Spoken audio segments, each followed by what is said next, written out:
ہم لوگ اس لذت سے اتنے دور ہو گئے ہیں کہ ہم کو ان واقعات کی صحت میں بھی تردد ہونے لگا، لیکن اول تو جس کثرت اور تواتر سے یہ واقعات نقل کیے گئے ہیں ان کی تردید میں ساری ہی تاریخ سے اعتماد اٹھتا ہے کہ واقعات کی صحت کثرت سے نقل ثابت ہے، واقعہ کی صحت کثرت نقل سے ثابت ہوتی ہے۔ دوسرے، ہم لوگ اپنی آنکھوں سے ایسے لوگوں کو آئے دن دیکھتے ہیں جو سینما اور تھیٹر میں ساری رات کھڑے کھڑے گزار دیتے ہیں کہ نہ ان کو تعب ہوتا ہے نہ نیند آتی ہے۔ پھر کیا وجہ ہے کہ ہم ایسے معاصی کی لذتوں کا یقین کرنے کے باوجود ان طاعت کی لذتوں کا انکار کرے، حالانکہ طاعت میں اللہ تعالی شانہ کی طرف سے قوت بھی عطا ہوتی ہے۔ ہمارے اس تردد کی وجہ اس کے سوا کیا ہو سکتی ہے کہ ہم ان لذتوں سے نا آشنا ہے اور نابالغ بلوغ کی لذتوں سے ناواقف ہوتا ہی ہے۔ حق تعالی شانہ اس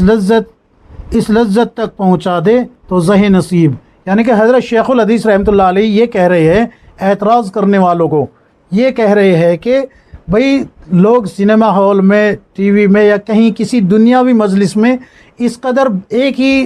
ٹانگ پہ بھی اگر کھڑا رہنے کے لیے کہیں نا تو وہ کھڑا رہتے ہیں، تو وہ دنیاوی معاملات میں جب اس قدر کھڑے ہو جاتے ہیں اور ساری رات جاگ جاتے ہیں، تو اللہ کے سامنے کھڑا ہو کے ایک اللہ کا بندہ اللہ کے سامنے عاجزی کر رہا ہو، اللہ کو راضی کرنے کی فکر میں لگا ہوا ہو، ساری رات اللہ سے باتیں کر رہا ہو نماز کے ذریعے، جیسے کہ الصلاۃ معراج المؤمنین کہا گیا ہے کہ نماز مومین کی معراج ہے، تو اس طریقے سے اگر کوئی اللہ کے سامنے کھڑا ہو جائے تو آپ کو شک ہونے لگا، حالانکہ آپ خود بھی جو ہے ساری رات فیس بک پہ جاگ رہے ہوگے، یوٹیوب پہ جاگ رہے ہوگے یا کہیں کسی شادی کے فنکشن میں جاگ رہے ہوگے، لیکن آپ کو وہاں یہ نہیں آتا سمجھ میں کہ بھائی جو ہے میں ساری رات جاگ لیتا ہوں، نہیں، آپ کو تو صرف اور صرف اللہ کے سامنے کھڑا ہونے والے پہ اعتراض ہوتا ہے۔ تو حضرت نے یہاں اس کا بھی جواب دے دیا ہے۔ یہ فضائل اعمال میں ہی سب کچھ جو میں آپ حضرات کے سامنے پیش کر رہا ہوں، لیکن افسوس اس بات کا ہے کہ جب تعصب کی اینک انسان اپنے آنکھوں پہ لگا لیتا ہے تو پھر اس کو نظر نہیں آتا۔ آگے بھی سنیے حضرت کیا فرما رہے ہیں۔ آخر میں اس امر پر تنبیہ ضروری ہے کہ حضرات محدثین رحمۃ اللہ علیہ کے نزدیک یہ جو ضعیف حدیث اس طریقے سے رو رہے ہوتے ہیں نا، اس کا جواب ہے یہ، سن لیجئے۔ آخر میں اس امر پر تنبیہ ضروری ہے کہ حضرت محدثین رحمۃ اللہ علیہ کے نزدیک فضائل کی روایت میں توسع اور معمولی ذوف قابل تسامح، باقی صوفیہ اکرام رحمۃ اللہ علیہ کے واقعات تو تاریخی حیثیت رکھتے ہی ہے، اور ظاہر ہے کہ تاریخ کا درجہ حدیث کے درجے سے کہیں کم ہے۔ یعنی کہ حضرت شیخ الحدیث رحمۃ اللہ علیہ نے یہ بتا دیا کہ جو بزرگوں کے واقعات پہ جو اعتراضات کیا جا رہا ہے نا، تو یہ حدیث کے مقابلے میں کوئی حیثیت نہیں رکھتے۔ اور رہا ضعیف حدیث کا مسئلہ، تو حضرت شیخ الحدیث رحمۃ اللہ علیہ خود فرما رہے ہیں کہ محدثین کی جو جماعت ہے انہوں نے فضائل میں ضعیف حدیثوں کو بیان کرنے کی اجازت دی ہے، اور اگر اجازت نہیں ہوتی تو پھر جو ہے آپ جو ہے سیاست کی کتابیں اٹھائے، بخاری اور مسلم کے علاوہ آپ کو سبھی میں کچھ نہ کچھ جو ہے ضعیف حدیثیں مل جائے گی، نسائی ہے، ابن ماجہ ہے، ابو داؤد ہے، ترمذی شریف ہے، دیکھ لیجئے کھول کے مل جائے گی آپ کو، لیکن آپ ان پہ اعتراض نہیں کریں گے۔ آپ کو تو جو ہے نا درد ہوتا ہے فضائل اعمال سے، اگر فضائل اعمال سے درد ہو رہا ہے تو پھر جو ہے آپ کو سیاست کی بقیہ کتابوں سے بھی درد ہونا چاہیے، لیکن اس سے درد نہیں ہوتا آپ کو۔ اب آگے سن لیجئے، حضرت شیخ الحدیث رحمۃ اللہ علیہ نے جو ہے مقدمے میں لکھا ہے، کس کے مقدمے میں لکھا ہے فضائل قرآن کے مقدمے میں یہ بات لکھی ہے حضرت شیخ الحدیث رحمۃ اللہ علیہ نے۔ مناوی رحمۃ اللہ علیہ کا قول نقل کیا ہے، کس کا کیا ہے؟ حضرت مناوی رحمۃ اللہ علیہ کا قول نقل کیا ہے۔ مناوی کہتے ہیں کہ میری امت، یعنی کہ رسول اللہ صلی اللہ علیہ وسلم کے تعلق سے فرما رہے کہ میری امت پر محفوظ کر لینے سے، وہ جو 40 حدیثوں والی روایت ہے نا اس کے تعلق سے محفوظ کر لینے سے مراد ان کی طرف نقل کرنا ہے، سند کے حوالے کے ساتھ، اور بعض نے کہا ہے کہ مسلمانوں تک پہنچانا ہے اگرچہ وہ بر زبان یاد ہو نہ ہو، ان کے معنی معلوم ہو۔ اسی طرح 40 حدیثیں بھی عام ہیں کہ سب صحیح ہو یا حسن ہو یا معمولی وجہ سے ضعیف جن پر فضائل میں عمل جائز ہو۔ تو یہ مناوی رحمۃ اللہ علیہ نے نقل کیا ہے رسول اللہ صلی اللہ علیہ وسلم کے تعلق سے، اور یہ آپ کو فضائل قرآن کے مقدمے میں مل جائے گی بات۔ تو یہاں پر بھی جواب دیا گیا ہے کس چیز کا؟ ضعیف روایتوں کے تعلق سے۔ آگے بھی سن لیجئے حضرت شیخ الحدیث رحمۃ اللہ علیہ کیا کہہ رہے ہیں، جن ضعیف روایتوں پہ جو ہے بحث کی گئی ہے، اب ان کے تعلق سے بھی سن لیجئے۔ ان کے تعلق سے حضرت شیخ الحدیث رحمۃ اللہ علیہ کیا فرما رہے ہیں، محدثین کو اس کے بعض راویوں میں کلام ہے، لیکن اول تو فضائل میں اس قدر کلام قابل تحمل ہے، دوسرا اس کے اکثر مضامین کی دوسری روایت بھی معید ہے، یعنی کہ اس مضامین کی دوسری روایتیں بھی موجود ہوتی ہے۔ خالی یہ نہیں کہ بھئی ایک روایت نقل کر دی بات ختم ہو گئی یہ ضعیف ہے، نہیں، بلکہ حضرت فرما رہے ہیں کہ اگر یہ روایت ضعیف ہے تو محدثین نے جو ہے فضائل میں بیان کرنے کی اجازت دی ہے، اور اس کے مشابہ یعنی کہ اس سے ملتی جلتی دوسری روایتیں بھی موجود ہیں۔ اب ایک اور سن لیجئے، ایک اور اعتراض جو کیا جاتا ہے وہ بھی آپ حضرات کے سامنے پیش کر دیتا ہوں، وہ درود شریف کے تعلق سے بھی ہوتا ہے۔ اور یہاں پر یہ بھی بات یاد رکھیں، وہی بزرگوں والی بات آتی ہے کہ بزرگان دین جو ہے یعنی کہ بزرگوں نے اتنے درود شریف پڑھے تو فلاں کام ہو گیا، فلاں جو ہے یہ بزرگوں کو جو ہے کشف ہو گیا، کرامات ہو گئی۔ تو اس کے تعلق سے بھی حضرت شیخ الحدیث رحمۃ اللہ علیہ کیا فرما رہے ہیں یہ بھی سن لیجئے۔ درود شریف کے بارے میں اللہ تعالیٰ شانوں کے حکم اور حضور اقدس صلی اللہ علیہ وسلم کے پاک ارشادات کے بعد حکایت کی کچھ زیادہ اہمیت نہیں رہتی۔ اپنے آپ ہی حضرت نے کیا کہہ دیا، حکایت کی کوئی اہمیت نہیں ہے رسول اللہ صلی اللہ علیہ وسلم کی حدیث کے سامنے اور اللہ تبارک و تعالیٰ کے حکم کے سامنے کوئی اہمیت نہیں رہتی۔ لیکن لوگوں کی عادت کچھ ایسی ہے کہ بزرگوں کے حالات سے ترغیب زیادہ ہوتی ہے، اسی لیے اکابر کا دستور اس ذیل میں کچھ حکایت لکھنے کا بھی چلا آ رہا ہے۔ تو یہ تو ہو گئے فضائل اعمال جلد نمبر 1 پہ اعتراضات کے وہ جوابات جو کہ آپ لوگ فضائل اعمال سے ہی حل کر لیں گے۔ اب دوسری جو جلد ہے اس میں بھی دیکھ لیتے ہیں، واقعات ہیں نا، 70 واقعات حضرت نے یہاں نقل کیے ہیں، اور ان پہ اعتراضات ہوتا ہے کہ بھئی جو ہے آپ صلی اللہ علیہ وسلم کے قبر پہ جا کے ایک نے روٹی مانگی تو روٹی کا ٹکڑا روٹی مل گئی، اور آنکھ کھلی تو جو ہے ہاتھ میں روٹی تھی وغیرہ وغیرہ، اور بہت سارے واقعات ہیں ایسے جو فضائل اعمال میں آپ کو ملیں گے، تو ان کا جواب حضرت دے رہے ہیں۔ تو کیا فرمایا کہ اول تو یہ احوال اور واقعات جو گزرے ہیں وہ عشق اور محبت پر مبنی ہیں، اور عشق کے قوانین عام قوانین سے بالاتر ہے۔ مکتب عشق کے انداز نرالے، یہ تو فارسی کا شعر ہے، عشق کے ضوابط کی کسی اصول کے ماتحت نہیں ہوتے، نہ پڑھنے لکھنے سے آتے ہیں بلکہ عشق پیدا کرنے سے آتے ہیں۔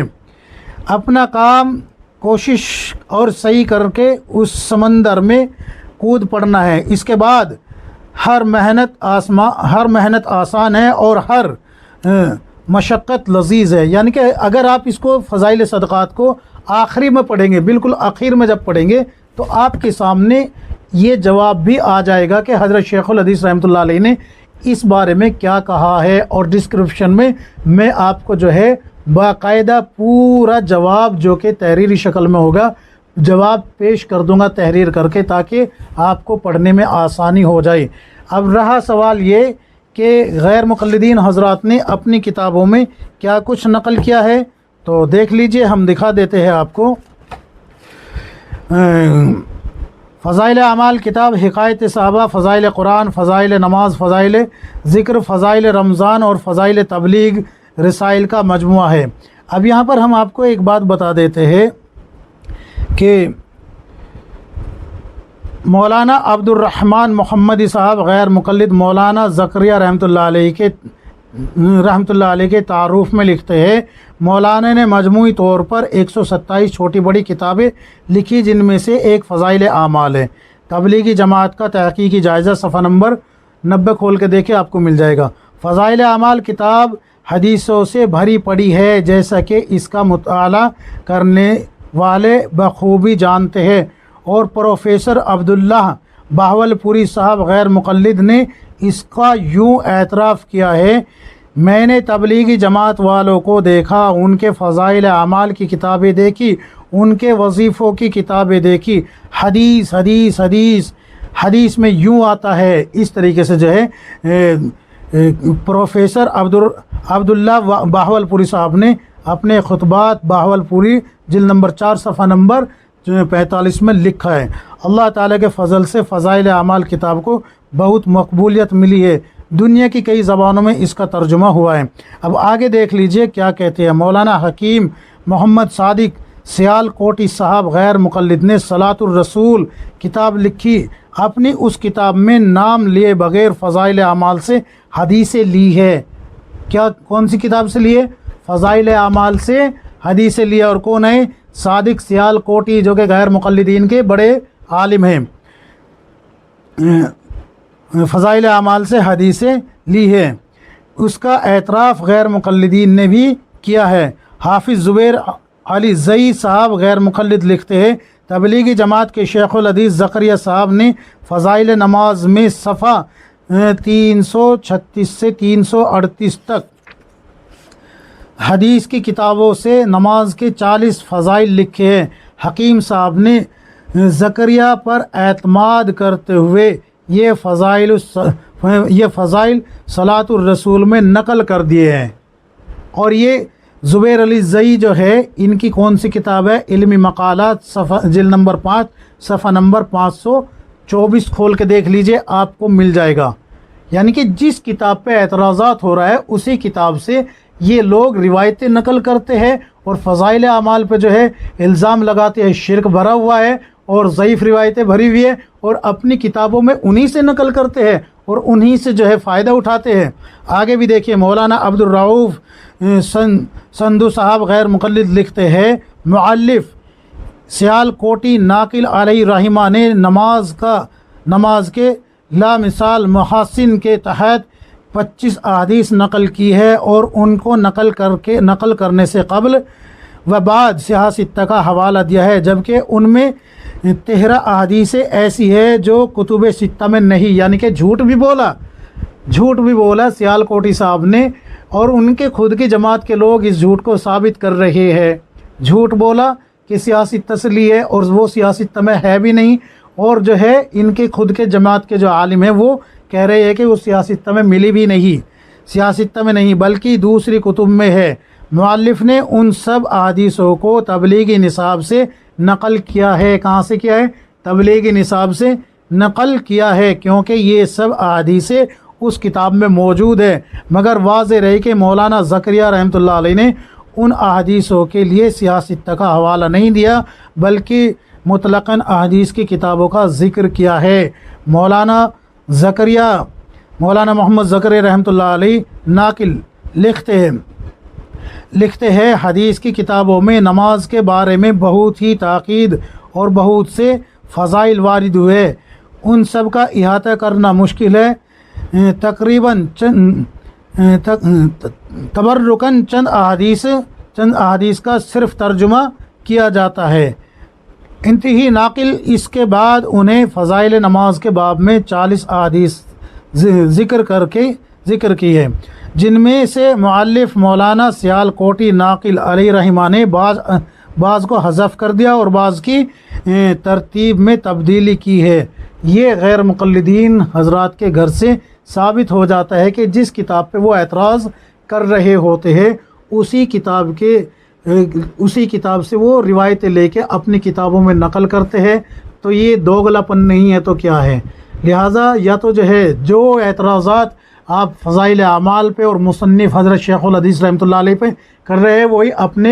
اپنے گھر کی کتابوں پہ بھی کرے اور اپنے جو عالم ہیں علماء ہیں ان پہ بھی کرے۔ اگر یہ نہیں کر سکتے تو پھر جو ہے فضائل اعمال پہ بکواس کرنا بند کر دیجئے۔ اللہ تبارک و تعالی ہم سب کو کتاب و سنت کے مطابق زندگی گزارنے کی توفیق عطا فرمائے، آمین یا رب العالمین.